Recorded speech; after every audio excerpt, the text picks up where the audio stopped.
What happens after the world stops watching? Attention is loud, silence is decisive, and history often turns after the cameras move on. This matters today because global finance behaves differently when scrutiny fades. While the world is watching, systems perform stability. Statements are careful, movements are restrained. But once attention shifts elsewhere, behavior changes. Decisions accelerate, adjustments deepen. The real work begins away from headlines. The gap between what happens under observation and what happens in its absence is one of the most important and least understood dynamics in modern finance. To understand this, we have to recognize how visibility shapes behavior. Under observation, markets seek reassurance. Institutions avoid sharp moves. Risk is managed theatrically, not optimally. Stability is displayed. But when scrutiny disappears, incentives realign. The priority shifts from appearance to outcome. London has lived inside this cycle for centuries. The city understands that public moments are rarely decisive. They are transitional. The true inflection points arrive later, when pressure is lower and discretion returns. That is when structures are reshaped, positions are rebuilt, and advantage is quietly reclaimed. The public phase of any financial event is performance. The private phase is action, and the distance between the two is where the real outcomes are determined. At first, the change is subtle. Conversations become direct. Decisions become faster. Coordination tightens. What could not be done publicly becomes possible privately. Systems stop performing calm and start restoring balance.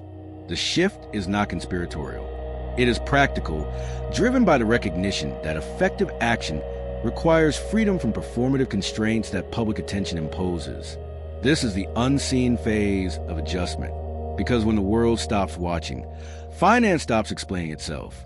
And what follows is rarely what anyone expected. When attention fades, incentives change immediately. Without headlines shaping reaction, institutions regain freedom of movement. Decisions are no longer filtered through public interpretation. Risk can be managed directly instead of defensively. The system stops asking how actions will look and starts asking whether they will work. London understands this transition instinctively. Inside the city, post-attention periods are when real alignment happens. Conversations that were cautious become precise. Trade-offs are acknowledged openly. Adjustments that would have triggered panic under scrutiny are executed quietly. The absence of attention lowers friction and raises efficiency, allowing decisions to be made on their merits rather than on their optics. This is where recovery is actually constructed. Balance sheets are repaired without drama. Exposure is restructured instead of hidden. Liquidity is redirected deliberately rather than reactively. The system recalibrates itself not through sweeping change, but through countless small corrections made out of view. These corrections compound. Confidence returns unevenly. Opportunity reappears selectively. Advantage concentrates among those prepared to act quietly. From the outside, nothing seems to be happening. Markets appear stable. Volatility subsides. The story feels finished. But beneath that calm surface, the future is being rewritten. The narrative that will eventually explain the next phase of growth or decline is being authored in real time by participants who understand that the most consequential decisions are made when nobody is paying attention. This is the danger of watching only the crisis. The most important shifts happen afterward, because once attention moves on, accountability changes. The system is no longer constrained by narrative. It is constrained only by consequence. And consequence is a far more effective guide than scrutiny ever was. What emerges in this phase determines who leads next, long before anyone notices a transition has begun. The conflict emerges when silence creates opportunity for imbalance. When the world stops watching, not everyone benefits equally. Those with access, memory, and endurance move first. Others assume the calm means nothing is changing. This gap widens quietly, not through deception, but through timing. The asymmetry is structural rather than intentional. But its effects are just as powerful as if it were deliberately designed. London sees this moment clearly.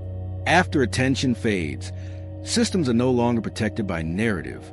They are shaped by consequence alone. Decisions made in this phase are sharper, less forgiving. Mistakes are absorbed privately. Advantages are built methodically. And because no one is watching, there is no pressure to move together. The coordination that scrutiny imposes dissolves, replaced by individual calculation that is more efficient but also more unequal in its distribution of benefit. This creates asymmetry. Some participants rebuild faster. Some restructure more aggressively. Some accumulate position, while others wait for clarity that never comes. The system does not correct this imbalance immediately. It allows it to grow. Silence rewards preparation. It punishes hesitation. Those expecting a public signal miss the transition entirely. This is where inequality of outcome is locked in. By the time movement becomes visible again, positioning is complete. Narratives will later explain the shift as inevitable, but inevitability is constructed in silence, not announced. The stories told after the fact present the outcome as a logical conclusion of forces that were always in motion, obscuring the role that timing, access, and discretion played in determining who benefited and who did not. London understands that this phase carries risk. Without scrutiny, excess can form. Self-interest can overextend. Decisions can drift away from collective stability. Silence is efficient, but it is not moral. It amplifies advantage without judgment. And when imbalance grows too large, attention eventually returns. But by then, the shape of the system has already changed, and reversing it becomes far more difficult than questioning it ever was. The climax arrives when attention finally returns. Headlines reappear. Analysis resumes. Explanations rush in. But by this point, the outcome is already set. What the world sees as a sudden shift was built slowly, quietly, after scrutiny faded. The recovery that looks accidental was engineered deliberately. The advantage that appears unfair was accumulated patiently. Silence did not pause the system. It gave it room to move. London understands this better than most. The city knows that visibility distorts behavior. When watched, systems perform stability. When unseen, they pursue alignment. The difference is not morality, but incentive. Under attention, reputation matters most. Without it, consequence takes over. This is a resolution of what happens after the world stops watching. The system does not relax. It recalibrates. Structures harden or soften. Relationships reset. Capital finds new paths. By the time attention returns, these changes feel permanent, even natural. The public narrative catches up to a reality that was already decided elsewhere. The lesson is uncomfortable, but precise. The most important phase of any crisis is not the moment of collapse. It is the quiet period that follows. That is when futures are chosen. That is when advantage shifts hands. That is when systems decide what they will become next. Those who wait for headlines arrive too late. Those who move in silence shape what headlines eventually describe. And once the world starts watching again, it is no longer possible to change the outcome without creating a new disruption. Because history does not turn under bright lights. It turns when no one is looking. The pattern is as old as finance itself, and understanding it is the difference between reacting to outcomes and shaping them. Subscribe to join the journey. What